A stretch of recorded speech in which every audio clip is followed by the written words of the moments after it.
तीसरी एक हवन की, यहाँ ज्योत जगह है परमात्मा की, अखंड हवन। हवन पुण्यात्माओं, जैसे अभी तक आपने देखा ये ऋषि लोग गेर का लकड़ क्यों कह के घर तक जा था, राजाओं ने पटा लिया करते, धनिया ने उन्हें कह देते अच्छा हवन करो, वहाँ गेर के 2-3 धड़ी लकड़ी और ठोके जाते लोटे भर घी के स्वाहा स्वाहो पाटो पकड़े। अब उसमें क्या था दोस्त, वो अच्छी बात है हवन करना, लेकिन वो तरीका प्रॉपर नहीं। न्यू कारण आंधा न्योतर 2 बुलावे, अगर आंधे का निमंत्रण दोगे 2 आवेंगे एक की बजाय। तो कहने का भाव ये था कि वो ऋषि लोगों को हम क्यों बुलाया करते, क्योंकि हम अनपढ़ थे, उन्होंने अपना फायदा उठाया कि केवल एक ब्राह्मण ही पढ़ने का अधिकारी है, तुम अपना धंधा पीटो, जिसका जिसा काम है। परमात्मा ने ये कहा कि देखो भगवान की भक्ति प्रत्येक व्यक्ति कर सकता है और प्रत्येक ही शिक्षित होना चाहिए, ये गलत कर रखा था इन्होंने। तो अब आप सारे शिक्षित हो गए। अब मालिक ने जो खेल खेला है, ये समय इंतजार किया है कि अब अपनी प्यारी आत्माओं को अपनी महिमा में अब बताऊंगा और सारे सबका समझ में आवेगी। अब आप सभी शिक्षित हो गए और सभी को मंत्र ये परमात्मा की वाणी याद होगी। छोटे छोटे बच्चा के पूरी आरती याद हो रही है भगवान की वाणी की। अब एक रुई, 1.5 ग्राम 2 ग्राम रुई लगेगी, एक जोत बना दे, खड़ी जोत लगा दी, उसमें घी डाल दिया जितनी आपकी इच्छा है, 1 कटोरा भर दे, सारे दिन जलाए। तो उसमें वो घी उसमें डाल दिया और हम अपना मंत्र वाणी सुबह नित्यनेम करें, दोपहर रमैणी करें, शाम में संध्या आरती करें, ये भगवान की वाणी भी हम बोलते रहते हैं। तो वो भी हवन हो रहा है। उस लकड़ियों वाले हवन की तुलना में ये हवन श्रेष्ठ है, क्योंकि इसमें आप एक 100 ग्राम रुई में 1 क्विंटल घी हवन कर सकते हो। उसमें घी, उसकी जोत ने जलन नहीं दे, उसमें डालने जावे घी। 100 ग्राम जोत में 1 क्विंटल घी हवन कर सकते हो आप। और लकड़ियां में 1 क्विंटल घी हवन करने के लिए कम से कम भी 20 किलो तक कम से कम लकड़ी जला देते हो। तो उन लकड़ियों के जलने से कार्बन डाइऑक्साइड अधिक होती है। उस 2 धड़ी यानी 20 किलो लकड़ी समाप्त की जलने की तुलना में एक 100 ग्राम रुई की का प्रदूषण उससे कई हजार गुना कम होगा। तो हमने ये अपनाना है। तो हम अपना हवन डेली करें हैं। अब क्या करा करते, कोई मृत्यु होगी, बुलाओ गुरुजी ने और हमारा हवन करियो 2 दिन 4 दिन। वो 2 दिन के हवन में किला टूट गया। रोज करो हवन अपना, एक जोत लगा दे, सुता उठ के हाथ पैर धो ले, नहान का ना फुर्सत मिले, कोई जरूरी ना होती नहाना। इसमें नहाए धोए क्या भ्याज है, मन का मैल ना जाए और मीन सदा जल में रहे, धोए बांस ना जाए। अंदर से अंत तक साफ हो, हाथ पैर जरूर धो ले, क्योंकि धार्मिक वस्तुओं के हाथ लगाने। और जोत ला दे, अपना मंत्र करता रहे, काम करता रहे, अपनी आरती बोल ले, जा नित्यनेम भी कर ले, रोटी पोए जा, नित्यनेम चलता रहे। आजकल तो आधुनिक बहुत से उपकरण हो गए हैं, वैसे भी याद हो जाते हैं कुछ दिनों में। और नहीं बैठ कर अपनी किताब लेकर वह पढ़ ले।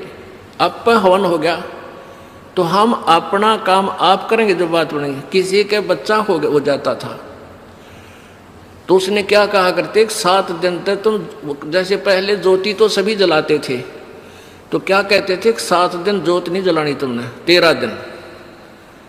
वो तेरा गजब हुई हो, 13 दिन रोटी नहीं खाते या तुम और काम ना करते।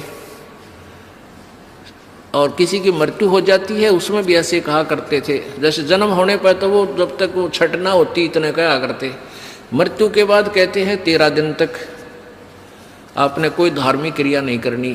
तेरा गजब हो। परमात्मा रोटी रोज खा रही हो, किसी दिन भी ना छूटती, ठीक है।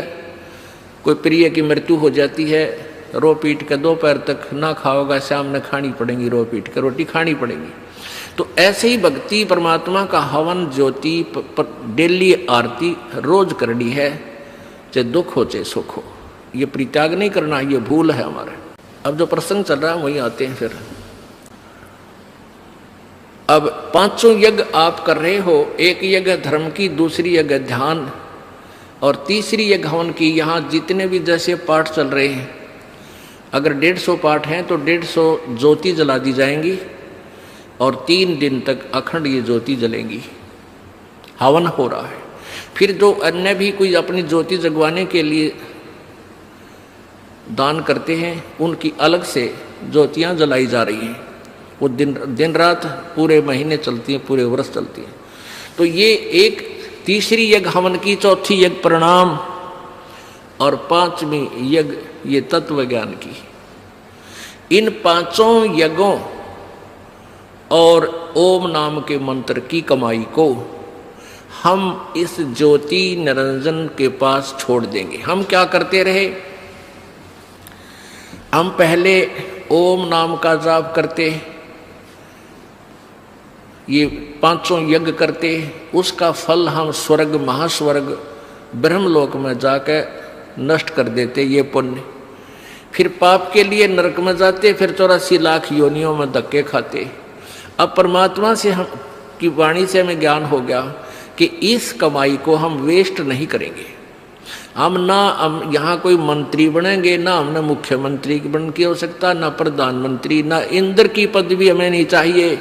इंद्र दा राज काग दा बिष्टा, इंद्र स्वर्ग का राज भी हमारे लिए काग की बीट तुल हो जाना चाहिए। यदि आप सतलोक जाना चाहते हो, और तुम्हारे सरपंच की पीपी इधर बैठो है तेरा, फिर किसे भगत तुम?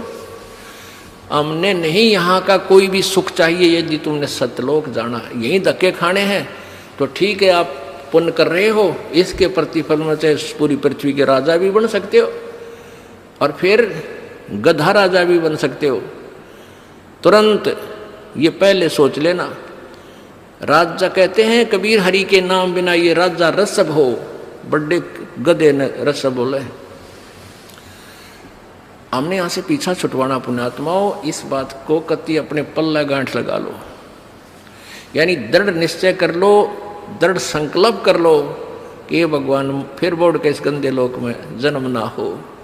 हृदय में एक ऐसा हेट बने और वहां की इसी उमंग बने, सतलोक जाने की। जैसे बालक बच्चे ने कह दे कि तेरे मामा का ब्याह है, माँ कहती है भाई चल वहाँ चलेंगे, तो कई दिन पहले कूदन लग जाया करो बच्चे, मामा का जाऊँगा, मामा का जाऊँगा।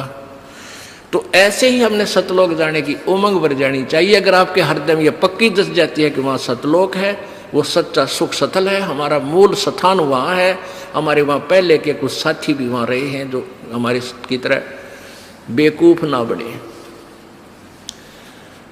तो गरीबदास साहिब जी ने कहा है, वाह वाह अमरपुर जाऊंगा, वाह वाह अमरपुर जाऊंगा, सतलोक जाऊंगा, दीन दयाल भक्ति दे मोको, अनहद वाणी गाऊंगा, वाह वाह अमरपुर जाऊंगा, वाह वाह अमरपुर जाऊंगा। यानी ऐसी उमंग हो आपके अंदर।